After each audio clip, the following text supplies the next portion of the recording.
আসসালামু আলাইকুম ওয়া রাহমাতুল্লাহি ওয়া বারাকাতুহু ইন্নাল হামদালিল্লাহ ওয়াস সালাতু ওয়াস সালামু আলা রাসূলিল্লাহ ওয়া বা'দ।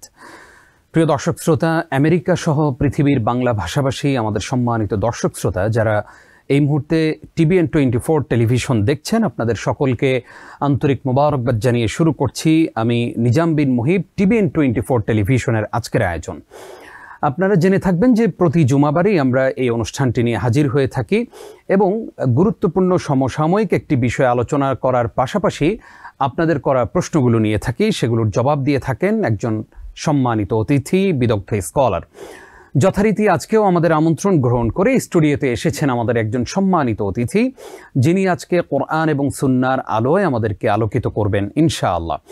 আমাদের আমন্ত্রণ গ্রহণ করে আপনাদের প্রশ্নগুলোর জবাব দেওয়ার জন্য এবং গুরুত্বপূর্ণ একটি বিষয় আলোচনা করবেন আজকে আমাদের প্রিয় স্কলার, পৃথিবীর বাংলা ভাষাভাষী মানুষের কাছে অত্যন্ত জনপ্রিয় এবং দীর্ঘদিন যাবৎ যিনি দাঈ ইলাল্লাহর কাজ করে যাচ্ছেন, সম্মানিত অতিথি আমাদের অনেক আলেমের উস্তাজ ডক্টর হাফেজ রফিকুল ইসলাম মাদানী। আসসালামু আলাইকুম ওয়া রাহমাতুল্লাহি ওয়া বারাকাতুহু। ওয়ালাইকুম আসসালাম ওয়া রাহমাতুল্লাহি ওয়া বারাকাতুহু। উস্তাজ কেমন আছেন? জি আলহামদুলিল্লাহ, আপনি ভালো আছেন? আলহামদুলিল্লাহ, আমরাও ভালো আছি। আপনাকে স্বাগত জানাচ্ছি আমাদের আজকের আয়োজনে। ধন্যবাদ। প্রিয় দর্শক, স্ক্রিনে প্রদর্শিত নাম্বারে আমাদেরকে ফোনে প্রশ্ন করবেন, তবে অবশ্যই একটি বিরতির পরে আমরা আপনাদের প্রশ্নগুলো নেওয়ার চেষ্টা করব। আপনারা জেনে থাকবেন যে গত সপ্তাহে আমরা মসজিদ ভিত্তিক সমাজ প্রতিষ্ঠা, সমাজ সংস্কার, সমাজকে পরিবর্ধন গঠন করার ব্যাপারে আমরা আলোচনা শুনেছি। আজকে আমরা সেই আলোচনার দ্বিতীয় পর্ব শুনতে যাচ্ছি ইনশাআল্লাহ। উস্তাদ, শুরুতেই আমরা আপনার কাছ থেকে জানতে চাইব যে মসজিদে কি শুধুই পুরুষরা আসবে, নারীরা কি আসতে পারবে না? কখনো কখনো দেখা যায় যে নারীদেরকে মসজিদে না আসার জন্য বলা হয়ে থাকে নারীরা মসজিদে আসলে ফিতনা তৈরি হতে পারে এবং তাদের নিরাপত্তা থাকে না। অনেক বিষয় চিন্তা করে অনেক মসজিদগুলোর দরজা বন্ধ করে দেওয়া হয় নারীদের জন্য। ইসলাম আসলে এই ব্যাপারে কি বলে? রাসূল সাল্লাল্লাহু আলাইহি ওয়াসাল্লাম আমাদের বোনদেরকে মসজিদে আসতে কি নিষেধ করেছেন, নাকি তিনি আসতে উৎসাহ দিয়েছেন? জি আলহামদুলিল্লাহ, ওয়াসসালাতু ওয়াসসালামু আলা রাসূলিল্লাহি ওয়া বা'দ। দেখুন, নারীরা আমাদের একটা অংশ, আমাদের পার্ট। কোরআনে আল্লাহ সুবহানাহু ওয়া তাআলা নর নারীদেরকে একসাথে করে বললেন বা'দুকুম মিন বা'দ। নারী নরের মুখাপেক্ষী, নর নারীর মুখাপেক্ষী। কল্যাণকর কিছু হতে হলে উভয়ের সমন্বয় লাগবে। নবী মুহাম্মদ রাসূলুল্লাহ সাল্লাল্লাহু আলাইহি ওয়াসাল্লাম যেই রাষ্ট্র, যেই সমাজ ব্যবস্থা, যেই জাতি উপহার দিয়েছিলেন, এর চেয়ে উৎকৃষ্ট আর কিছু নাই। তাদের চেয়ে ভালো কল্পনা করার কোনো সুযোগ নেই। সেখানে আমরা দেখেছি নারীপুরের সহাবস্থান ছিল। সেখানে নারীরা যুদ্ধে পর্যন্ত গিয়েছেন। তারা সেখানে যুদ্ধের ময়দানে পানি এনে দিতেন, তারা চিকিৎসা করতেন, সহযোগিতা করতেন। তাদের সাথে তাদের যেই স্বভাব, তাদের যেই শক্তিমত্তা অথবা তাদের স্ট্যাটাসের সাথে যায় এমন কাজ তারা করেছেন। নবীজি সাল্লাল্লাহু আলাইহি ওয়াসাল্লামের যে মসজিদটা পৃথিবীর ইতিহাসে এটা দ্বিতীয় মর্যাদার মসজিদ, মসজিদে নববী। এই মসজিদের ইমাম ছিলেন নবী মুহাম্মদ রাসূলুল্লাহ সাল্লাল্লাহু আলাইহি ওয়াসাল্লাম 10 বছর। তো সেখানে যে কাতারগুলো হতো, একটা মসজিদই ছিল। এটা শুরুর অংশটা, বর্তমানে গেলে যারা দেখেন শুরুর অংশটা। তো সেইখানে পুরুষরা প্রথম কাতারে আসতেন, তারপরে বাচ্চারা একটু পিছনে দাঁড়াতেন, আর মহিলারা তারপরে দাঁড়াতেন। নবীজি সাল্লাল্লাহু আলাইহি ওয়াসাল্লাম এমনও হয়েছে যে সালাম ফিরানোর পরে আবু হুরায়রাকে সাথে নিয়েছেন। পুরুষও বসে তাসবিহ করছে, তিনি মহিলাদের কাছে গেলেন, গিয়া বলেন ইয়া মাশারান নিসা তাসাদ্দাকনা, হে রুমনী সম্প্রদায়, তোমরা বেশি করে সদাকা করো। ফাইন্নী উরিতুকুন্না আকসার আহলিন নার। আমি যখন মেরাজে জাহান্নামে গেলাম, সেখানে গিয়ে দেখেছি অধিকাংশ জাহান্নামী যারা, তারা নারী। আর সেই জাহান্নাম থেকে বাঁচার জন্য সদাকার কোনো বিকল্প নেই। নবীজির জামানা এটা। নবীজি সাল্লাল্লাহু আলাইহি ওয়াসাল্লাম হাদিসে বললেন লা তামনাউ ইমা আল্লাহি মাসাজিদ আল্লাহ, তোমরা নারীদেরকে মসজিদে যেতে বারণ করবে না, নারীদের এই স্বাধীনতা আছে। তবে এখানে একটা বিষয়, নবীজি সাল্লাল্লাহু আলাইহি ওয়াসাল্লাম নারীদেরকে মসজিদে আসা বাধ্যতামূলক ফরজ করেননি, যেহেতু তাদের স্বরাষ্ট্র মন্ত্রণালয় সেটা তাদের দেখতে হয়। এবং একজন পুরুষ যদি নিশ্চিত থাকেন যে আমার বাড়ি ঘর, ছেলে পুলে, সন্তানাদি, এটা নিয়ে আমার কোনো হেডেক নেই, তাহলে সে কিন্তু সমাজে বহুত কাজকর্ম করতে পারে। আর যদি সেই টেনশনে থাকে যে আমার ঘরের কি অবস্থা হবে, তার স্ত্রীও যদি তার মতোই সবসময় বাইরে বেরিয়ে যায়, তাহলে সেটা সমস্যা। সেই জন্য নারীর উপর এটা ফরজ করা হয় নাই। তো অনেকেই বলেছেন যে বুয়ুতুহুন্না খায়রুল্লাহুন্না, তাদের ঘর তাদের জন্য বেটার। মানে এটা তাদের ঘর তাদের জন্য বেটার, যে তারা নারীরা অধিকাংশ সময় তার ঘরের মধ্যেই থাকবে। তবে তালিমের জন্য, শিক্ষার জন্য, সলাতের জন্য, আলোচনার জন্য মাঝে মধ্যে মসজিদে আসবে না, বিষয়টা এরকম না। বিশেষ করে এই সমাজে আমার মনে হয় নারীদেরকে মসজিদ কেন্দ্রিক করা এটা একদম ফরজ হয়ে গিয়েছে। কারণ হলো আপনি দেখেন আমাদের সকল শিক্ষা ব্যবস্থা থেকে নারীদেরকে যে আমরা দিন শিক্ষা দেবো সেটা কিন্তু নাই। নারীরা, নর নারী, ছেলে পুলে, নাতি নাতকর, নেক্সট জেনারেশন, প্রজন্মকে প্রজন্ম ধ্বংস হয়ে ধ্বংসের চরম সীমায় পৌঁছে যাচ্ছে। সেইখানে একজন আলিম তিনি কোরআন হাদিসের দলিলে যেভাবে কথাটা তুলে ধরবেন, তার হাজব্যান্ড অথবা তার বাবা, নারীর হাজব্যান্ড বা বাবা, তারা এই কথাটা সেখানে সেইভাবে পৌঁছাতে পারবে না। তো বিদায় নারীরা যদি শুনে তাহলে নারীরা দিনদার হবে। আর নারীরা যদি দিনদার না হয়, যতক্ষণ পর্যন্ত নারীরা দিনদার না হচ্ছে ততক্ষণ পর্যন্ত আমাদের সমাজের কল্যাণ হবে না। কারণ হলো নবীজি বলেছেন নারীদেরকে ফিতনা। আমরা দেখি যে আমাদের সমাজে বিশেষ করে আপনি দেখবেন গার্মেন্টসগুলো যখন ছুটি হয় তখন দেখবেন বাংলাদেশের প্রেক্ষাপটে এবং আমেরিকা, ইউরোপে আপনারা দেখবেন যে নারীরা কিন্তু সকল ক্ষেত্রে কাজ করছে। সেইখানে একজন দিনদার তিনি সেখানে যাচ্ছেন, কথাবার্তা বলতেছেন, সবই করতে পারছেন। কিন্তু মসজিদে যদি আসে, বিশেষ করে বাংলাদেশের প্রেক্ষাপটে দেখবেন বাংলাদেশে যেখানে নারীরা মসজিদে আসে সেখানে কিন্তু কোনো জায়গাতেই একই তলায় পুরুষদেরকে সামনে, পর্দা ছাড়া নারীদেরকে পিছনে দেওয়া হয় না, আলাদা তলা ভাগ করে দেওয়া হয়। নবীজি সাল্লাল্লাহু আলাইহি ওয়াসাল্লামের জামানায় কিন্তু আলাদা তলাও ছিল না। মসজিদে নববী এবং কাবা, এইগুলোতে আপনি আজও দেখবেন নারীরা কিন্তু নিয়মিত প্রতি ওয়াক্তে তারা আসছেন, আলোচনা শুনছেন। অতএব আমরা যদি আমাদের নারীদেরকে সত্যিকার অর্থে দিনের আলোকে, কোরআন সুন্নাহর আলোকে যদি আমরা তাদেরকে গঠন করতে চাই, তাহলে তাদেরকে কোরআন সুন্নাহ শিখাতে হবে। শিখানোর জন্য মসজিদের চাইতে উত্তম আর কোনো জায়গা নেই। নবীজি সাল্লাল্লাহু আলাইহি ওয়াসাল্লামের জামানায় কোনো মাদ্রাসা ছিল না, বিদ্যালয় ছিল না, ইউনিভার্সিটি ছিল না। মসজিদে নববী থেকে তিনি কাজটা করতেন। হুয়াল্লাযী বাআসা ফিল উম্মিয়িনা রাসূলাম মিনহুম ইয়াতলু আলাইহিম আয়াতি ওয়া ইউযাক্কিহিম ওয়া ইউআল্লিমুহুমুল কিতাব ওয়াল হিকমা। তিনি কিতাব এবং হিকমত শিক্ষা দিতেন। কোথায়? বিদ্যালয়টা কোনটা ছিল? এই বিদ্যালয়টা ছিল। তার মন্ত্রণালয় কোথায় ছিল? এই মন্ত্রণালয় ছিল মসজিদ। মুলতাকা, মানুষের মিলন মেলা কোথায় হতো? মসজিদে হতো। অতএব নারীরা নবীজি সাল্লাল্লাহু আলাইহি ওয়াসাল্লামের জামানায় মসজিদে এসছে, এরপর থেকে আজও পর্যন্ত এসছে। এটাকে বন্ধ করার কোনো সুযোগ না। যারা বলবে নারীরা মসজিদে আসতে পারবে না, তারা একটা দলিলও দেখাইতে পারবে না। সর্বোচ্চ যেটা বললাম সেটা হলো তাদের ঘর তাদের জন্য উত্তম। তাহলে এই যে হাদিসটা, এটার ব্যাখ্যাটা আমরাই বেশি বুঝলাম নাকি সাহাবায়ে কেরাম বেশি বুঝেছিলেন? অবশ্যই তারা নবীজি সাল্লাল্লাহু আলাইহি ওয়াসাল্লাম বেশি বুঝেননি। যিনি হাদিসটা বলেছেন তার জামানার আমল কি ছিল? আর আপনি দেখবেন ইদানিং কিন্তু এই যে আলেম ওলামাদের যে একটা সংকীর্ণ মনা অথবা নারীদেরকে এক পেশে রেখে, আমরা এমনও পরিবার দেখেছি যে বাবা হয়তো আলেম, ছেলেদেরকে মাদ্রাসায় পড়িয়েছে কিন্তু মেয়েটাকে স্কুলে পড়িয়েছে, মেয়েকে দিয়ে ধর্মীয় জ্ঞান শিক্ষা দেওয়া হচ্ছে না। তো নারীরা যদি সত্যিকার শিক্ষিতা, কোয়ালিফাইড না হয়, তাহলে সন্তান কোত্থেকে ঘটিত হবে? কবি বলছেন আল উম্মু মাদ্রাসাতুন ইযা আ'দাত্তা শা'বান তাইয়িবাল আরাকি। মা হলো একটা বিদ্যালয়। তুমি যদি মা গঠন করতে পারো, তাহলে এমন একটা জাতি গঠন করতে পারলে যেই জাতিটা মেরুদণ্ড হবে খুব শক্ত, অনেক সুন্দর হবে। ইংরেজি প্রবাদ আছে না, give me a good mother I shall give you good nation. অতএব মাকে কোয়ালিফাইড করার জন্য আমাদের সমাজে যে সকল মহিলারা মসজিদে যায়, আপনি মনে করেন সেই মহিলারা এমনি তাদের চলাচল যদি দেখা যায় যে সামাজিকভাবে 100% কোরআন সুন্নাহ মোতাবেক নয়, তারপরেও যদি তারা যখন মসজিদে যায়, তারা কি শালীন পোশাকে বোরকা হিজাব সহ একটু আলাদা হয়ে যায় নাকি ফিতনা করার জন্য যায়? অবশ্যই একটু আলাদা হয়ে সুন্দর হয়ে যায়। এবং যারা মসজিদে যায় তারা কি সেখানে গিয়ে নারীদের সেখানে চুকি দেয় অথবা তাদের ওইখানে যায়? এই ধরনের আড্ডা কি কোথাও হয়? কোনো দিনে হয় না।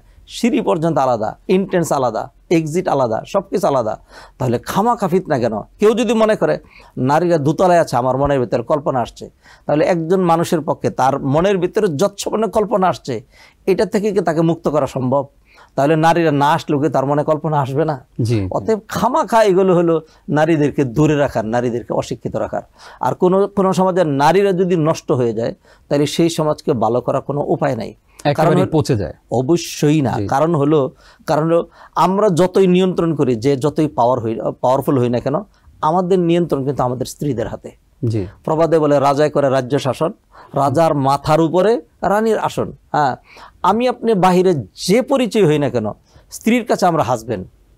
স্ত্রী যখন উচ্চ স্বরে কথা বলে ফেলে, রাগ করে ফেলে, তখন কিন্তু আমরা ছোট হয়ে যাই।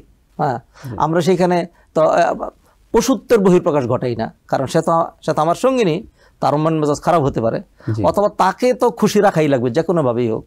তাহলে সেই জন্য আমাদের নারীরা যদি দিনদার না হয়, হ্যাঁ, তাহলে সে তার স্বামীকেও খারাপ করে ফেলবে, তার পরিবারকেও খারাপ করে ফেলবে। কারণ কোনো পুরুষের পক্ষেই তার স্ত্রীকে একেবারে অ্যাবসোলিউটলি এভয়েড করে চলা সম্ভব নয়। যদি চলতে চায় তাহলে সংসারের মধ্যে কন্ট্রাডিকশন চলে আসবে। তা সেই জন্য আমরা যেটি বলবো, নবীজি সাল্লাল্লাহু আলাইহি সাল্লামের জামানার চেয়ে উৎকৃষ্ট আর কোনো জামানা নাই। আর হইল মসজিদ নববী এবং কাবার চেয়ে উৎকৃষ্ট আর কোনো মসজিদ নাই। যদি হারাম হয় তাহলে আমাদের দেশে ওলামায়ে কেরাম ফতোয়া দিক যে না, তারা আসতে পারবে না, মসজিদে কাবাতে আসতে পারবে না, আর মসজিদে নববীতেও আসতে পারবে না।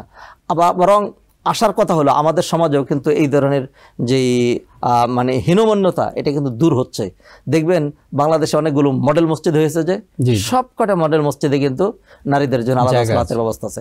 বাইতুল মুকাররম বলেন, সুমনবাগ মসজিদ বলেন, উত্তরা কেন্দ্রীয় মসজিদ বলেন, ঢাকার বড় বড় মসজিদগুলো বলেন, সকল মসজিদে কিন্তু নারীদের ব্যবস্থাপনা আছে। আলহামদুলিল্লাহ আমেরিকাতেও কিন্তু ইসলামিক সেন্টারগুলোতে নারীদের পর্যাপ্ত ব্যবস্থা আছে।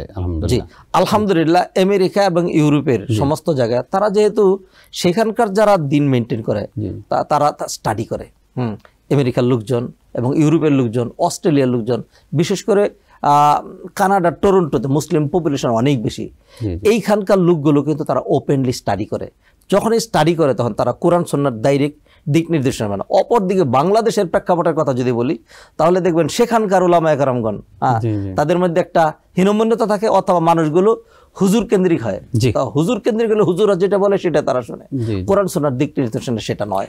আশা করি আমাদের দর্শকরা উপকৃত হয়েছেন। বিশেষ করে আজকে আমাদের যত বোন এই লাইভটি দেখছেন, খুবই গুরুত্বপূর্ণ একটি বিষয় আমাদের শেখ তিনি আমাদেরকে জানালেন। আপনারা বেশি বেশি মসজিদে আসবেন, ইসলামিক সেন্টারগুলোতে আসবেন, এবং পাশাপাশি আপনাদের মনে উকিলিয়া যত প্রশ্নগুলো আছে, এখানকার যত খতিব আছেন, স্কলার আছেন, তাদের কাছে সেই প্রশ্নগুলো করবেন এবং তার সঠিক জবাব নিয়ে যাবেন। আমরা অনেক সময় ইসলামিক স্কলার না, এমন অনেক মানুষের কাছে নিজের মনের অনেক কথা বলি, দুঃখগুলো বলি, প্রশ্নের জবাব খুঁজি। এটা না করে ইসলামিক সেন্টারে আসবেন, সেখানে অনেক স্কলাররা থাকেন, বিশেষ করে খতিব থাকেন, তার কাছ থেকে জবাব নেওয়ার চেষ্টা করবেন ইনশাআল্লাহ। শেখ, আমরা জানতে চাই যে ইসলামে তো পুরুষদের অনেক অবদান আছে। স্বয়ং নবী সাল্লাল্লাহু আলাইহি সাল্লাম তিনি দান মোবারক শহীদ করেছেন, অনেক যুদ্ধে অংশগ্রহণ করেছেন। নারীদের ভূমিকা কেমন ইসলামে? দেখুন, পুরুষরা যেখানে ভেঙে পড়েছে, নারীরা সেখানে তাদেরকে শক্ত করেছে। আপনি যদি ধরেন নবী মুহাম্মদ রাসূলুল্লাহ সাল্লাল্লাহু আলাইহি সাল্লামের কথা, যিনি আমাদেরকে আলোর পথ দেখালেন, নবীজির উপর যখন ওহী নাজিল হলো তখন নবীজি সাল্লাল্লাহু আলাইহি সাল্লাম ঘাবড়ে গেলেন। জিবরাইল আলিঙ্গনে তার গায়ে জ্বর এসে গেল। তখন তিনি গিয়ে বললেন, খাদিজার কাছে গিয়ে বললেন, জাম্মিলুনি, আমাকে কম্বল দিয়ে জড়িয়ে ধরো, আমার অবস্থা এরকম, আমি মরে যাব, আমি বাঁচবো না, আমার এই হয়ে যাচ্ছে। তখন তিনি নবীজি সাল্লাল্লাহু আলাইহি সাল্লাম যখন ভেঙে পড়লেন, তিনি কিন্তু ভেঙে পড়েননি। তিনি কি উত্তর দিয়েছিলেন? কাল্লা ওয়াল্লাহি লা ইউখজিকাল্লাহু আবাদা ইন্নাকা লাতাসিলুর রাহিম। কোশ্চিন কালেও না, আল্লাহ আপনার মতো এরকম মানুষকে কোশ্চিন কালেও লাঞ্ছিত করবেন না। আপনি আত্মীয়তা সম্পর্ক বুঝিয়ে রাখেন, যাদের উপার্জনের ব্যবস্থা নেই তাদের জন্য আপনি উপার্জনের ব্যবস্থা করেন, বিধবাদেরকে সহযোগিতা করেন, মুসলিম জনতার পাশে আপনি দাঁড়ান, আপনি সকল কল্যাণকর কাজ করেন। কোশ্চিন কালে আল্লাহ আপনাকে লাঞ্ছিত করবেন না। এরপরে তিনি তার চাচাতো ভাই ছিল খ্রিস্টান পাদ্রী, তার কাছে নিয়ে গেলেন। তিনি সুন্দর ব্যাখ্যা দিলেন যে এটা তো সেই নামুস, সেই দূত, স্বর্গীয় দূত যেটা আমাদের নবীর কাছে এসেছিল। আমার মনে হচ্ছে যে তারই সূচনা হয়েছে এবং ইনি হবেন শেষ জমানার, আমরা যেই নবীর অপেক্ষা করছি সেই। আমি যদি তখন বেঁচে থাকতাম, যখন তার জাতি তাকে তার দেশ থেকে বিতাড়িত করে দিবে, তখন নবীজি বলেন আওয়া মুখরিজিয়াহুম, তারা কি আমাকে বের করে দিবে? তখন তিনি বললেন, যারাই তোমার মতো এই ধরনের সত্য ধর্ম নিয়ে এসছে, তারা তাদের স্বজাতির কাছ থেকে এরকম শত্রুতার সম্মুখীন হয়েছে। তো এইখানে আমরা দেখলাম যে খাদিজা রাদিয়াল্লাহু তাআলা আনহা যে ভূমিকাটা রেখেছিলেন, এটা তো একটা আদর্শ। নবীজি সাল্লাল্লাহু আলাইহি সাল্লাম তিনি গারে হেরায় গিয়ে একটা না 2 দিন 3 দিন থাকতেন। এই দীর্ঘ পথ, পাহাড়ি পথ পাড়ি দিয়ে তার সুউঁচু পর্বত বেয়ে উপরে উঠে খানাকে পৌঁছাতেন। ঘরের দেখাশোনা নবীজি সাল্লাল্লাহু আলাইহি সাল্লামের মেয়েরা ছিল, সন্তানরা ছিল, এই সবগুলো দেখাশোনা করে আবার নবীজির পৃষ্ঠপোষকতা কিন্তু তারা করতেন। এইভাবে প্রতিটি পদে পদে আমরা দেখেছি নারীরা কিন্তু যথেষ্ট ভূমিকা রাখেন। ধরুন একজন পুরুষ যদি মন খারাপ করে ঘরে যান, খুব টেনশন, আর তার স্ত্রী যদি তার চেহারার দিকে তাকিয়ে হাসি, বললো যে কিচ্ছু লাগবে না, কিছু দরকার নেই, আমি আছি না তোমার, তাহলে কিন্তু পুরুষ সকল দুঃখ দুর্দশা ভুলে যাবে। তো সেই জন্য নবীজি সাল্লাল্লাহু আলাইহি ওয়াসাল্লাম সতীসাধ্যী নারীর একটা সংজ্ঞাও দিয়েছেন। বলছেন যে আল্লাতী ইযা নাযারতা ইলাইহা সাররাতকা, তার দিকে তাকাইলে তোমার মনে আনন্দ আসবে। হ্যাঁ, ওয়াইদা আমারতাহা তাআতকা, আর যদি তুমি তাকে কোনো কিছুর আদেশ দাও সে তোমার আনুগত্য করবে। তাহলে সতী সাধ্যী ভালো নারী যারা, তারা যুগে যুগে তো ভালো কাজ করেছে। আপনি আরো একটা দৃষ্টান্ত দিচ্ছি, ফেরাউনের স্ত্রী ছিল আসিয়া। হ্যাঁ, মুসা আলাইহিস সালামকে ফেরাউন জবাই করেই ফেলবে, কার কারণে পারেনি? স্ত্রীর কারণে। স্ত্রীর কারণে পারেনি, আসিয়া তাকে বাঁচিয়ে রেখেছিল। আসিয়া যেহেতু সহযোগিতা করেছিল, আল্লাহ সুবহানাহু ওয়া তাআলা আসিয়াকে পুরস্কৃত করেছেন। মৃত্যুর আগে দুনিয়াতে আল্লাহ সুবহানাহু ওয়া তাআলা তাকে জান্নাত দেখিয়ে দিয়েছেন। সুবহানাল্লাহ, দোয়া করেছিল, রব্বিবনি লি ইনদাকা বাইতান ফিল জান্নাহ ওয়ানাজ্জিনি মিন ফিরআউনা ওয়া আমালিহি ওয়ানাজ্জিনি মিনাল কওমিজ যালিমিন। হ্যাঁ, আল্লাহ আপনি আমাকে ফেরাউনের এই নির্যাতন থেকে বাঁচান, আর জান্নাতে আমার ঠিকানা বানায় দেন। আল্লাহ দেখায় দিলেন, এই যে তোমার ঠিকানা তৈরি করা আছে। সুবহানাল্লাহ, হাসতে হাসতে দুনিয়া থেকে চলে গিয়েছেন। তো এইভাবে যুগে যুগে আমরা দেখেছি নারীরা কিন্তু যথেষ্ট ভূমিকা রেখেছে। আয়েশা রাদিয়াল্লাহু তাআলা আনহা তিনি কি ছিলেন? মুআল্লিমাতুল কওম। হ্যাঁ, সাহাবীরা আয়েশা রাদিয়াল্লাহু তাআলা আনহার ছাত্র, অথচ সিনিয়র সাহাবীরা মা আয়েশাকে আল্লাহ সুবহানাহু ওয়া তাআলা যে জ্ঞান দিয়েছিলেন সেই রকম অনেক জ্ঞান ছিল। তো এই ধরনের, সেই জন্যই প্রশ্ন এটি যে মহিলা হলেই তো হবে না। হ্যাঁ, মহিলাকে আপনি দুইটা দিকে বিবেচনা করতে পারেন। হ্যাঁ, প্রতিটা জিনিসে কিন্তু মুদ্রার এই পিঠ ওই রকম পিঠ যেরকম আছে। যেমন ব্যবসায়ীর ক্ষেত্রে আল্লাহ সুবহানাহু নবীজি দুই ভাগে ভাগ করলেন। যারা সৎ আমানতদার ব্যবসায়ী তাদের হাসর নবীন সিদ্দিকিনদের সাথে, আর যারা নাকি মিথ্যাবাদী ফাসেক এই ধরনের ব্যবসায়ী তাদের কথা বলছে আত্তুজ্জার ইউবাসুনা ইয়াউমাল কিয়ামাতি ফুজ্জারা। তার দুইটা পিঠ কিন্তু আছে। তার নারীদের ক্ষেত্রে নবীজি বললেন, মা তারাকতু বাদি ফিতনাতান আদাররা আলা রিজালি মিনান নিসা, আমি আমার পরে পুরুষদের জন্য সবচেয়ে জঘন্য ফিতনা রেখে যাচ্ছে নারীদেরকে। অন্যদিকে নবীজি নারীদের কথা কি বললেন? জান্নাত নারীদের পায়ের নিচে। খাইরুকুম লিআহলি ওয়া আনা খাইরুকুম লিআহলি, যে তার স্ত্রীর কাছে ভালো সে সবচেয়ে ভালো। নবীজি আরো বললেন, মানিবতুলিয়া বিশাইইন মিন হাদিল বানাত ফাহসানা ইলাইহিন্না কুন্না লাহু সিত্তাম মিনান নার, যারা কন্যা সন্তান দিয়ে পরীক্ষিত হবে আর এদের সাথে ভালো আচরণ করবে, এটার কারণে সে জান্নাতে চলে যাবে। অতএব নারীরা নিয়ামত। হ্যাঁ, নারীরা ভূমিকা রাখতে পারে। নবীজির আরেকটা হাদিস, নবীজি বলছেন, আদ-দুনিয়া কুল্লুহা মাতা ওয়া খায়রু মাতা'আদ দুনিয়া আল মারাতু সালিহা। দুনিয়াটাকে আল্লাহ নিয়ামত দিয়ে ভরে রেখেছেন, এর মধ্যে সবচেয়ে দামি নিয়ামত হলো সতীসাধ্যী নারী। তো সেই জন্য বলছি, একটা শর্ত যদি হয়, নারী যদি তার আল্লাহ সুবহানাহু ওয়া তাআলা যে শর্তগুলো দিয়েছেন, নবীজি যে শর্তগুলোর কথা বলেছেন, 4টা কাজ যদি নারী করতে পারে, একটা হলো নিজের সতীত্বের হেফাজতকারিণী যদি হয়, স্বামীর আনুগত্যকারিণী যদি হয়, সালাত সিয়াম এগুলো হেফাজতকারিণী যদি হয়, তাহলে এই নারীকে দিয়ে দুনিয়া আখিরাতের সমূহ কল্যাণ হবে। যেমনটি সাহাবায়ে কেরামের নারীদেরকে দিয়ে হয়েছে। যেমনটি আরো যাদের কথা আমরা উল্লেখ করলাম, মারিয়ামের কথা আছে। হ্যাঁ, সুমাইয়া রাদিয়াল্লাহু তাআলা আনহা, এবং ইসলামের প্রথম শহীদ ছিল একজন মহিলা। আল্লাহু আকবার। ইসলামের সুমাইয়া, ইয়াসির পরিবারের, যাকে নির্মমভাবে নির্যাতন করা হয়েছে কিন্তু ইসলাম থেকে ফিরে আসেনি। অতএব আমরা দেখছি এই যুগেও, হ্যাঁ, বাংলায় প্রবাদ আছে না, যে যত যা কিছু আছে কল্যাণকর সবকিছু তার, মানে এরকম নয় যে সবটুকুনি তার করিয়াছে নারী কিছুই করেনি নর, মানে অর্ধেক তার করিয়াছে নারী অর্ধেক তার নর নারী মিলেই বাদুকুম মিন বাদ। হ্যাঁ, ওয়ামান ইয়ামাল মিনাস সালিহাতি মিন যাকারিন আও উনসা ওয়া হুয়া মুমিন। হ্যাঁ, নর হোক নারী হোক। অতএব নারীদের ভূমিকাকে কোনোভাবেই ক্ষুণ্ণ করে, খাটো করে, হেয় করে, তুচ্ছ করে, ছোট করে দেখার কোনো উপায় নাই। ইসলাম নারীদেরকে অনেক মর্যাদা দিয়েছে। অন্যান্য ধর্মে নারীদেরকে লাঞ্ছিত করা হয়েছে, ইসলাম নারীদেরকে শুধু উপরে উঠিয়েছে। আল্লাহু আকবার। শেখ প্রসঙ্গ তো একটু জানতে চাই যে স্ত্রীকে খুশি করার জন্য মিথ্যা কথা বলা যাবে কিনা? নবীজি সাল্লাল্লাহু আলাইহি সাল্লাম মানে মিথ্যাকে এত জঘন্য বলেছেন, তিনি বলেছেন আল কাযিবু উম্মুল ফুজুর, সকল গুনাহের মা। কবিরা গুনাহ তো বটেই। নবীজি বলেছেন 7টা ধ্বংসাত্মক বিষয় থেকে নিজেকে বাঁচিয়ে রাখবে, তার মধ্যে একটা হলো মিথ্যা। সেই নবীজি সাল্লাল্লাহু আলাইহি সাল্লাম 3টা জায়গায় মিথ্যা এলাও করেছেন, তার মধ্যে একটা হলো নারীর সাথে মিথ্যা বলা। কেন? যাতে তবু সে যেন খুশি থাকে। ধরুন কি ধরনের মিথ্যা, মানে নামাজ না পড়ে বলবেন আমি নামাজ পড়ে এসেছি, এই ধরনের মিথ্যা নয়। বরং দেখুন ইসলামে একাধিক বিবাহ বৈধ আছে না?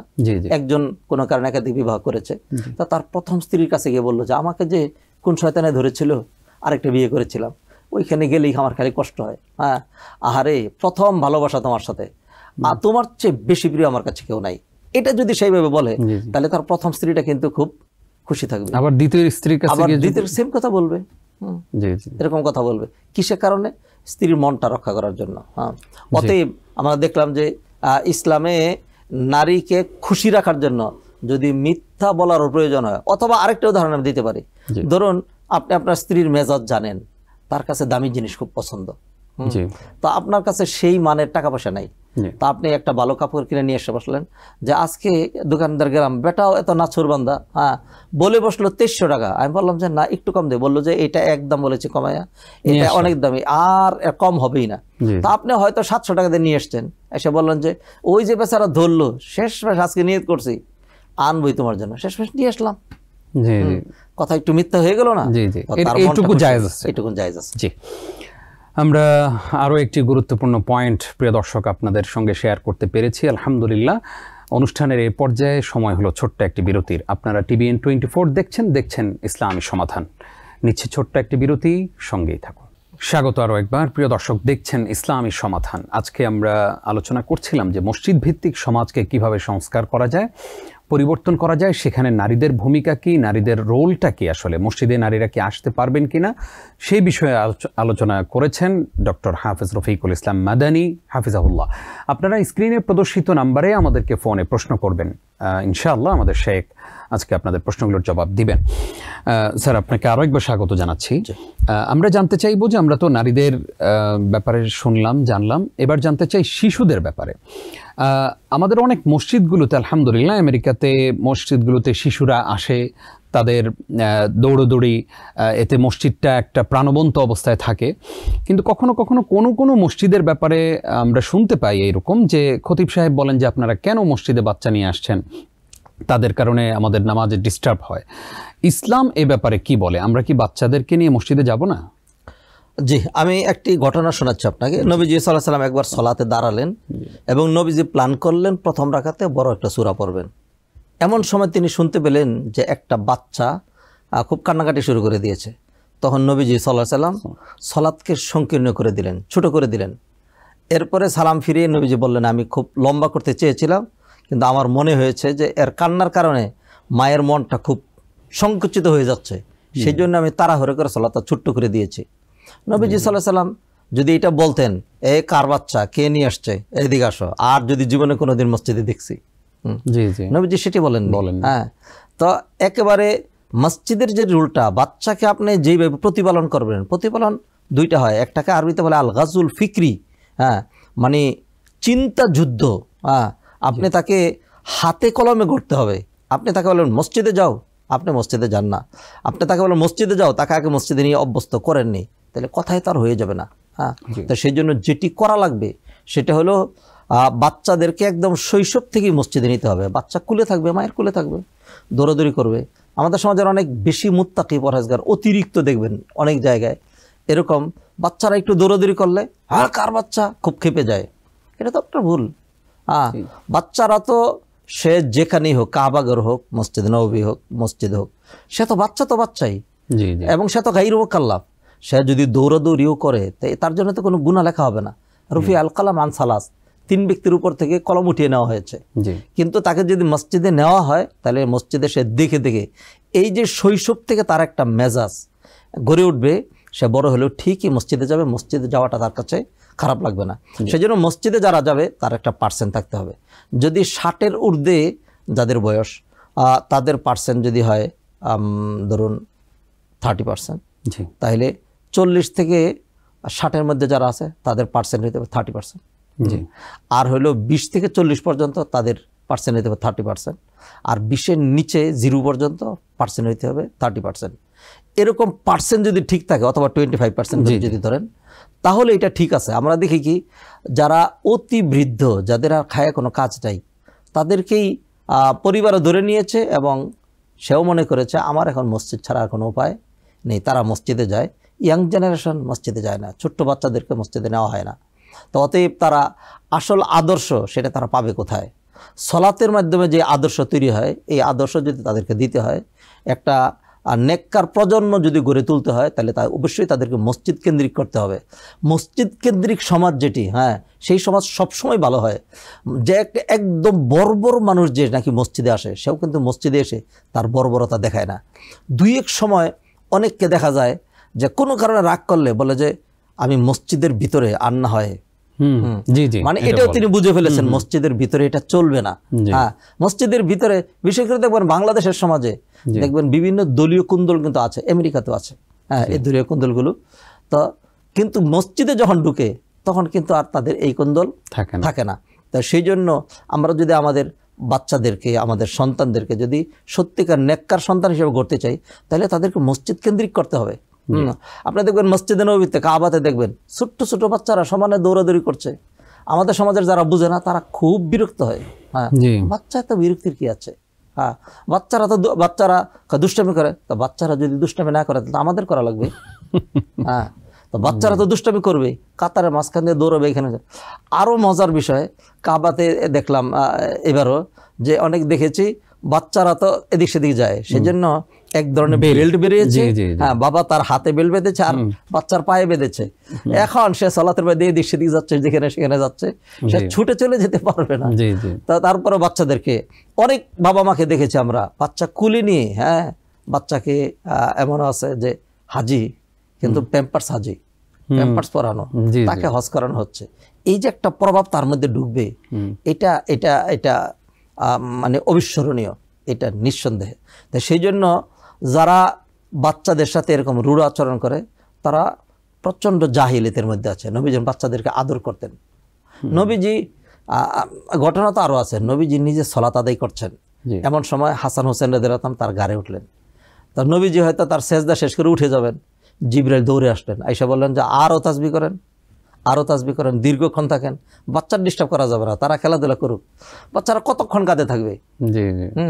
তারা তো এই কাছে একটু পরে আবার মন চাবে একটু ওইটা দিবে দৌড়। হ্যাঁ, জিবরিল আমিন এসে নবীজিকে বললেন যে বাচ্চার যেন ডিস্টার্ব না হয়। আল্লাহু আকবার। অতএব এই সমস্ত দৃষ্টান্তগুলো যদি আমরা সামনে রাখি, আপনি আব্দুল্লাহ ইবনে আব্বাসকে কি বলবেন? তিনি তো বাচ্চা। নবীজির ইন্তেকালের সময় তার বয়স 10 বছর। তাহলে নবীজিকে যখন তিনি শুরুতে পেলেন তখন তার বয়স কত? 0। হ্যাঁ, 0। হ্যাঁ, তার নবীজি যখন নবী হলেন তখন তিনি হনই নাই, আরো 13 বছর পরে তিনি জন্মগ্রহণ করেছেন। আব্দুল্লাহ ইবনে আব্বাসের চাইতে বড় আলেম বের করতে পারবেন? রাইসুল মুফাসসিরিন। হ্যাঁ, আল্লাহুম্মা ফাক্কিহু ফিদ্দিন ওয়া আল্লিমহু তা'ওয়িল, নবী তার জন্য দোয়া করেছেন। তো এই শিক্ষাগুলো সে কোত্থেকে পেয়েছে, কখন পেয়েছে? তিনি কি বয়োবৃদ্ধ হয়ে পেয়েছেন? হ্যাঁ, শৈশবে পেয়েছেন। কোথা থেকে পেয়েছেন? নবীজি কোথায় থাকতেন? নবীজি তো সারাক্ষণ মসজিদেই থাকতেন। হ্যাঁ, মসজিদ কেন্দ্রিক। অতএব বাচ্চাদেরকে যদি মসজিদ কেন্দ্রিক করা হয় তাহলে মসজিদের যে একটা প্রভাব, হ্যাঁ, মসজিদ তো যারা ব্যবসায়ী মানুষ, যারা বয়োবৃদ্ধ, তাদেরকে ঠিক করে ফেলে। আমরা একটু আগে সেই কথা বলছি, কোরআনে আল্লাহ বলছেন ফি বুয়ুতিন আযিনাল্লাহু আন তুরফা ওয়া ইযকারা ফিহা ইসমু ইউসাব্বিহু লাহু ফিহা বিল গুদুবি ওয়াল আসালি রিজাল লা তুলহিহিম তিজারাতুন ওয়ালা বাইউন আন যিকরিল্লাহ। যারা মসজিদের সাথে সম্পৃক্ত হয়, কোনো ব্যবসা বাণিজ্য কায় কারবার তাদেরকে এদিক সেদিক করে ফেলে না। আর যেই মনের সাথে মসজিদের সম্পর্ক হয়ে যায় তার জন্য তো নবীজি সাল্লাল্লাহু আলাইহি ওয়াসাল্লাম সুসংবাদ দিয়েছেন। নবীজি বলেছেন সাবাতুন ইযিল্লুহুমুল্লাহু ফি যিল্লিহি ইয়াওমা লা যিল্লা ইল্লা যিল্লুহু, যেদিন আল্লাহর আরশের ছায়া ছাড়া কোনো ছায়া থাকবে না। আল্লাহ সুবহানাহু ওয়া তাআলা 7 শ্রেণী মানুষকে আল্লাহর আরশের ছায়া তলে ছায়া দিবেন। তার মধ্যে দেখতে রজুলুন কলবুহু মুআল্লাকুন বিল মাসাজিদ। অতএব ইউরোপ আমেরিকার এই প্রেক্ষাপটটা খুব সুন্দর। পুরো কমিউনিটির বাচ্চারা মানে মানে তাদের একটা মনের আলাদা স্পৃহাই আকর্ষণীয় হলো যে বিশেষ করে সানডেতে এবং স্যাটারডেতে, হ্যাঁ, তারা মসজিদে যাবে। হ্যাঁ, মসজিদ কেন্দ্রিক খুব। কিন্তু হয়রেস অপরদিকে আমাদের বাংলাদেশের কথা যদি আমরা আলোচনা করি তাহলে সেখানে দেখবো বিষয়টার উল্টা। হ্যাঁ, তো সেই জন্য মসজিদে বাচ্চাদেরকে মসজিদে আনার জন্য মসজিদে ইমাম সাহেবের উচিত কিছু চকলেট রাখা, যেই আসবে চকলেট দিবে। হ্যাঁ, বা উচিত বিভিন্ন মসজিদে দেখেছি, আমাদের দেশেও দেখেছি আমরা এরকম ব্যবস্থাপনা রাখে, যারা কিশোরদের মধ্যে যারা নাকি জামাতের সাথে সালাত আদায় করবে 40 দিন আদায় করলে একটা সাইকেল উপহার দেওয়া হবে। এর মাধ্যমে কিন্তু তারা অভ্যস্ত হচ্ছে। তো বাচ্চাদের জন্য খেলাধুলার একটা কর্নার রাখা উচিত। হ্যাঁ, সাহাবায়ে কেরাম ঈদের দিন মসজিদে, হ্যাঁ, লাইটে বাড়ি খেলতেন। এই কথা আমাদের সমাজের মানুষকে বললে আর উপায়টা আছে? অথচ হাদিস আছে এটা। হ্যাঁ, তো বাচ্চাদের জন্য যে একটা কর্নার থাকে, তারা সেখানে দৌড়াদৌড়ি করবে, একটু তাদের গেমের আলাদা কিছু থাকলো। প্লাস্টিকের অনেক সুন্দর সুন্দর বিষয় আছে, বাচ্চারা এগুলো বিল্ডিং বানায়, খেলনা, মোবাইল আসক্তি থেকেও কিন্তু তাদেরকে বাঁচানো যায়। এইগুলো যদি তাদেরকে দেওয়া হয় তাহলে কিন্তু তারা মসজিদে আসবে। হ্যাঁ, বাবা যদি তাদেরকে ইনকার করছে, তুমি যদি মসজিদে যাও, আজকে 5 বেলা গেলে তোমাকে আমি এই কেকটা কিনে দেবো। এইভাবে বাচ্চাদেরকে মসজিদ কেন্দ্রিক করা উচিত। অতএব যারা নাকি রাগ করেন অথবা ধমক দেন, আমি বলবো তাদেরকে যে আপনারা নবীজির জমানার কথা খেয়াল করুন। বাচ্চাদেরকে সত্যিকার অর্থে যদি গঠন করতে চান তাহলে তাদেরকে মসজিদ কেন্দ্রিক করার কোনো বিকল্প নেই। আমরা আমাদের আসলে নিজেদের জীবনের সাথে মেলানোর জন্য খুবই গুরুত্বপূর্ণ একটা মেসেজ পেলাম। আমাদের সন্তানদেরকে, আমরা অনেকেই আছি যারা শুক্রবারে অনেক লং ড্রাইভ করে আমরা জুমা পড়তে যাই, অনেকেই হয়তো একা একা যান, বাসায় বাচ্চা রেখে যান। আমার পরামর্শ থাকবে, এবং শেখও যেটা বললেন যে বাচ্চাদেরকে মসজিদে নিয়ে যান, গেলে এই বাচ্চার মধ্যে মসজিদের যে একটা প্রভাব আছে, নামাজ পড়ার যে একটা প্রভাব আছে সেটা পড়বে, এবং আপনার এই বাচ্চাই আল্লাহকে ভুলবে না এবং সে নামাজি সন্তান হিসাবে গড়ে উঠবে ইনশাআল্লাহ। এই মুহূর্তে আমাদের সঙ্গে একজন দর্শক আছেন, আমরা তাকে যুক্ত করছি। আসসালামু আলাইকুম। ওয়ালাইকুম আসসালাম। জি, প্রশ্ন। আমি একটা প্রশ্ন করতে চাই। আমি মোহাম্মদ আব্দুল সালাম, নর্থ ক্যারোলাইনা থেকে বলছি। জি জি, প্লিজ। আমি প্রশ্ন করতে চাচ্ছি, বাথরুমে ওযু করা যাবে কিনা? আচ্ছা আচ্ছা, জি, ধন্যবাদ আপনাকে। আমাদের সঙ্গেই থাকুন। শেখ, আপনিও শুনেছেন। জি, আমি একটু ডিটেলস বলবো। সেটা হলো বাথরুমগুলো বর্তমানে আমাদের আধুনিক যে বাথরুমগুলো আর আগেকার যে টয়লেট সিস্টেম ছিল, দুইয়ের মাঝখানে কিন্তু বিগ ডিফারেন্স। ময়লাযুক্ত, আবর্জনাযুক্ত, নাপাক জায়গায় আল্লাহর জিকির আজকার করা, বিসমিল্লাহ পড়া, দোয়া পড়া এগুলো নিষেধ। কারণ এই দোয়াগুলোর একটা স্ট্যাটাস আছে, সেটা পবিত্র জায়গায় হতে হবে। সেই জন্য বাথরুমে ঢুকার আগে দোয়া এবং বের হয়ে দোয়া। তো আগেকার দিনের বাথরুমগুলোতে যে গন্ধ, পায়খানা দেখা যেত, পেশাব দেখা যেত, যে ধরনের অবস্থা ছিল, বর্তমান আমাদের আধুনিক সমাজে দেখবেন আমাদের কি বলে যে আমাদের বেডরুমের চেয়েও কিন্তু আমাদের বাথরুমগুলো আরও মানের থাকে। সেই জন্য ওলামা কেরাম দুটো মতামত দিয়েছেন। একটা মতামত হলো যে যাই হোক, যত উন্নতি হোক না কেন, বাথরুম ইজ অলওয়েজ বাথরুম, মানে এটা নাপাক জায়গা, নাপাক জায়গা। তা সেই জন্য এই বাথরুমে জিকির আজকার করা যাবে না। তাহলে যদি কেউ অজু করেন, তাহলে তিনি কীভাবে অজু করবেন? বিসমিল্লাহ পড়া ছাড়া।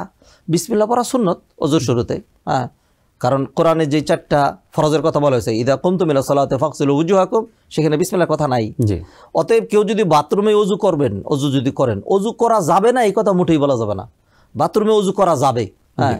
তাহলে সেই ক্ষেত্রে তিনি কি করবেন? বিসমিল্লাহ ছাড়া অজু করবেন। আরেক শ্রেণী বলেছেন যে না, আমাদের যে বাথরুম এটা এত পরিষ্কার, যখন ফ্লাশ করে দেওয়া হয় অথবা বিশেষ করে ডাকনা যদি নামিয়ে দেওয়া হয়, অথবা যেটা নাকি কমোড, এর মাঝখানে যদি হালকা একটা কাপড়ের অথবা প্লাস্টিকের পর্দা থাকে, এই পর্দাটা যদি টেনে দেওয়া হয় তাহলে এটা সম্পূর্ণ সেপারেট হয়ে গেল। তাহলে তিনি এখানে যখন অজু করবেন বিসমিল্লাহ সহ অজু করতে পারবেন, ওইটা টয়লেটের অংশ থাকবে, অংশ থাকলো না। অতএব আমি দুটো মতই দিচ্ছি। যিনি অজু করছেন তিনি যদি মনে করেন যে না, এখানে নাপাকের আর কিচ্ছু নাই, হ্যাঁ, সব ফ্লাশ হয়ে গিয়েছে, এখানে কিছুই নাই, হ্যাঁ, অথবা একটা পর্দা টেনে দিয়েছেন, তাহলে তিনি চাইলে বিসমিল্লাহ পরেই অজু করতে পারেন। আর যদি মনে করেন যে না, বাথরুম তো বাথরুমে, তাহলে বিসমিল্লাহ সারা উজু করবেন। আমি আরেকটা সমাধান দিতে পারি, সেটা হলো যে আমাদেরও বাসায় অনেক সময় এরকম হয়। তো সেই জন্য আমি অনেক সময় যেটি করি সেটা হলো, বাসার বাহিরে যেই বেসিন আছে সেখানে বিসমিল্লাহ বলে অজু শুরু করে দিই। হাত ধুই, চেহারাটা একটু ধুয়ে অথবা কুলি করে, তারপরে বাথরুমে চলে যায়, বাকিটা সেখানে করি। তাহলে আমার বিসমিল্লাহও পড়া হয়ে গেল, দোয়াও করা হয়ে গেল। জি জি, আমরা লাস্টেরটা খুব সুন্দর আপনি যেটা বললেন যে এইভাবে আমরা করতে পারি, কারণ প্রত্যেক বাসায় এখন বেসিন আছে আলাদা, সেখান থেকে শুরু করতে পারি। জাযাকাল্লাহ খাইর।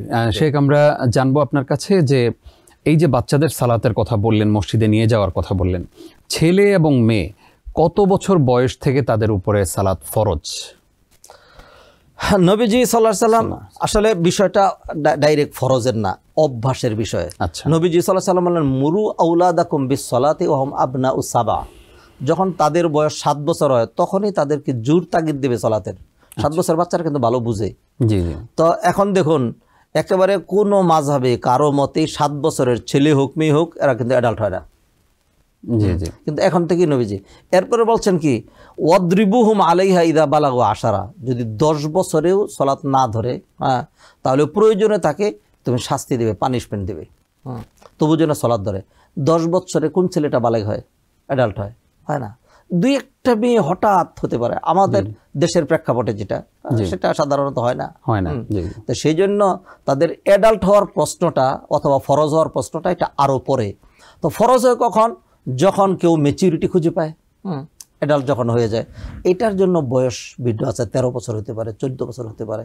এটা কি ম্যান টু ম্যান ভেরি করে? ম্যান টু ম্যান ভেরি করে। কারো ক্ষেত্রে 15 বছর হতে পারে।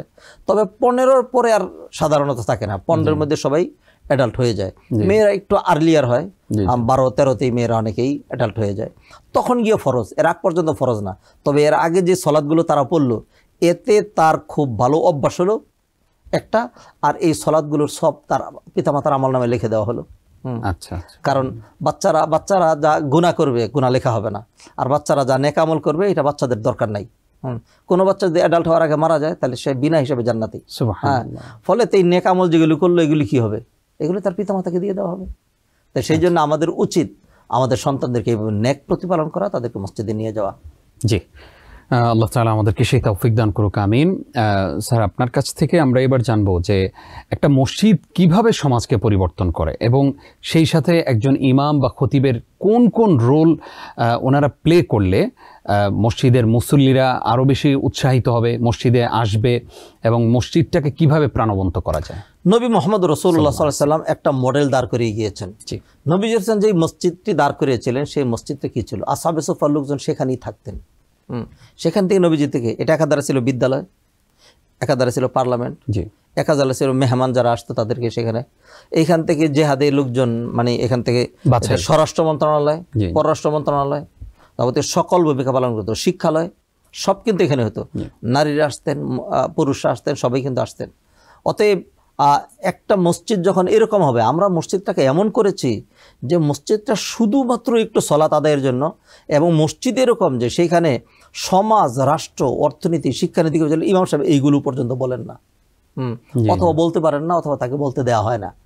তাহলে যদি মসজিদটাকে মানে সমাজের সকল কিছু ইনক্লুড করা হয়, যেমন ধরুন এই সমাজে কিছু দারিদ্রতা আছে, সেই জন্য মসজিদে যদি একটা ফান্ড থাকে, ধরুন এটা মানুষের স্বেচ্ছা দান থেকে হইতে পারে, ধরুন 5 লক্ষ টাকার একটা কারদে হাসানার ফান্ড আছে, সেখানে নির্দিষ্ট করা আছে 10,000 20,000 বেশি কাউকে ঋণ দেওয়া হবে না। যারা আসবে এই সমাজেরই, এরা নিবে, সাক্ষী আছে, অন্যরা আছে। মানুষ মসজিদটা কিন্তু নষ্ট করে না, দিয়ে দিল, আবার আসলো, অন্যরা নিল। তাহলে এইভাবে মসজিদ থেকে মানুষকে সব রকম সহযোগিতা দেওয়া যেতে পারে। মসজিদ থেকে আপনারা মানে আমাদের সমাজের মানুষ দেখেছে, যখন আমাদের দেশে ওই মিয়ানমার থেকে মুসলমানরা নির্যাতিত হয়ে যখন তারা আসলো, মসজিদগুলো যেই ভূমিকা রেখেছে সহযোগিতার জন্য, মসজিদের যেইভাবে টাকা দিয়েছে, বন্যার্ত এলাকার জন্য যেভাবে দিয়েছে, রাষ্ট্রীয় ফান্ড থেকে এর 4 ভাগের 1 ভাগ আসে নাই। অতএব সকল মসজিদগুলো যদি এইভাবে চিন্তা করে, সমাজ, সোসাইটি, তারপরে হলো নারী, পুরুষ, দরিদ্র, তার বঞ্চিত মানুষ, সবার সহযোগিতা যদি দেওয়া হয়, তাহলে দেখবেন এই মসজিদের যেই মানে গ্রহণীয়তা সেটা বেড়ে যাবে। আর ইমাম সাহেবকে হইতে হবে উদার, ইমাম সাহেবকে হইতে হবে কোয়ালিফাইড। ইমাম সাহেব এমন হতে হবে, তার ভাষা, তার আচার আচরণ, তার ব্যবহার, তার যোগ্যতা, যা মানুষ সবতে তার দিকে আসবে। ফলে মসজিদটা যেন হয় কীরকম, মসজিদটা হবে একটা সমাজের জন্য কলবের মতো, হার্টের মতো। আমাদের হার্ট যেরকম সারাটা শরীরকে নিয়ন্ত্রণ করে, মসজিদ যদি একটা সোসাইটিকে নিয়ন্ত্রণ করে, তাহলে সেই সোসাইটিটা সুন্দর হবে ইনশাআল্লাহ। প্রসঙ্গত জানতে চাই যে আমেরিকার অনেক মসজিদগুলোতে, বিশেষ করে ইসলামিক সেন্টারগুলোতে, অনেক জায়গায় বিদেশিরা নামাজ পড়ান, যেমন মিশরি আছেন, এইরকম তুরস্কের আছেন। তো অধিকাংশ না, কিছু কিছু খতিবের আমরা দেখতে পাই যে যাদের দাড়ি নাই, একদম ক্লিন শেভ। তো বাংলাদেশের কথা চিন্তা করলে তো একেবারেই এটা ভয়াবহ একটা চিত্র, এবং এইরকম কোনো মানুষ যতই কোয়ালিফাইড হোক, উনি তো সালাত আদায় করাতে পারবেন না। এক্ষেত্রে এই যে ওনারা ইসলামিক সেন্টারগুলোতে খুতবা দেন বা বিভিন্ন জায়গায় খুতবা দেন, কোনো সমস্যা আছে কি?